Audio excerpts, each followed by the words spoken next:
let's talk a little bit about Marjorie Taylor Greene. I think the theme of clips from this first hour are conservatives accidentally giving accurate answers about what should be done or diagnosing things correctly. We played a clip before this of Laura Ingraham saying that the Federalist Society should go away and that we should limit the Supreme Court's power. What use is the money that we spent on all these fancy dinners if they're not going to act how those donors wanted them to? Which is, yeah, exactly. I mean, pull the mask off of that, and then also if they don't rule the way you want, just limit their power. I'm totally down. And we'll redefine like rule the way we want as in terms of like extremely reactionary and in support of corporate power, and we'll call that constitutionality. Yep, exactly. And then so now though we turn to Marjorie Taylor Greene, who was on Steve Bannon's show the other day, and she pointed out something that honestly we've talked about on this program a few times. This is a quick clip, but I think it's important to lay out kind of how she views her role in the Republican Party. Here's the deal. In the GOP conference, they consider conservatives the fringe. This town up here thinks conservatives are the fringe. We are not the fringe. We are the base of the party, which is about 70% of Republican voters. More. More, 75%. Yes, she is right. There is a disconnect between her Republican colleagues and the rest of her kind of extreme QAnon squad, basically. This is how the Republican Party wants their representatives to conduct themselves. There is a reason that after Marjorie Taylor Greene had these numerous controversies and was stripped of her committee assignments, that you have Paul Gosar tweeting out garbage like the Attack on Titan parody where he's killing AOC and assaulting Biden. He gets to be stripped of his committee assignments. Maybe he doesn't want that, but if he does get stripped, okay, the next strategy is that he'll just get a bunch of small dollar donations and he'll get a lot of publicity from this. And then Lauren Boebert saw that opportunity as well. Wow, I can just completely spew anti-Muslim bile at Ilhan Omar and incite violence against her and be a stochastic terrorist, basically, or promote how do you say it? Stochastic. Jeez, I've had trouble with that before on the show. Stochastic terrorism against Ilhan Omar. Like, there are incentives for Republicans to act in this manner as lawmakers, and why is that?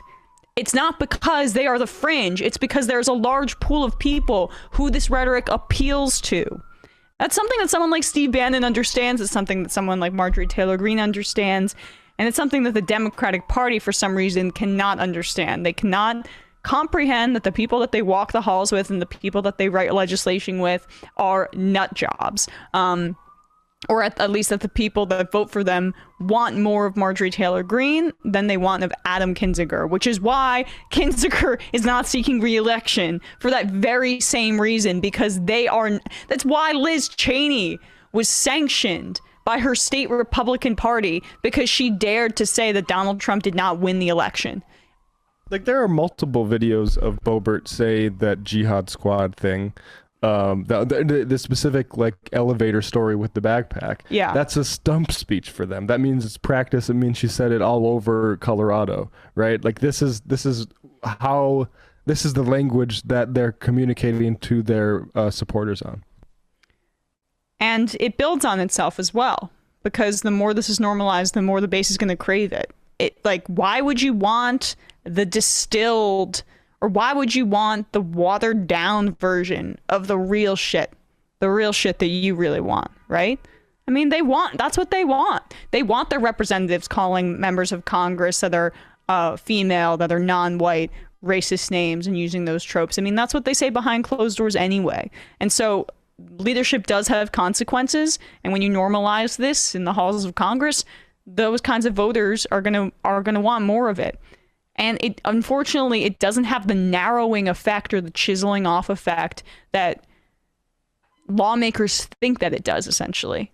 Because they all have money, they all participate in cocktail parties together. They all kind of have a shared understanding that is separate from the rest of the country. And so it's a myth that the more they stray from the cocktail conversation, the more that representatives do that, the less that voters are going to vote for them. No, I mean, by nature, Republican voters trend authoritarian, and the great majority of them are going to support them and continue to go down that road, maybe even support them with more ferocity, and then also adopt a lot of those same attitudes just by the nature of that voter. So not understanding the enemy and not calling them the enemy has consequences. And I know this turns, of course, into a Democratic critique, but it's within a Republican critique. Well, no, I mean, I think there are Democrats and Republicans that are able to identify Marjorie Taylor Greene as a crazy, right? But they also think we got crazies coming in the left too, and they're anti-Semitic, right? Because they have critiques of Israel, and you see this a lot in Europe when they talk about this is the threat of populism, and Macron is going to fight populism, and what you really see is like, oh, they're taking veiled shots at Jeremy Corbyn this entire time. Well. Talk about the anti-Semitism playbook. Exactly. Right. All right, folks. That is it for the first hour of the show. Thank you so much for being with us on this A Majority Report Thursday.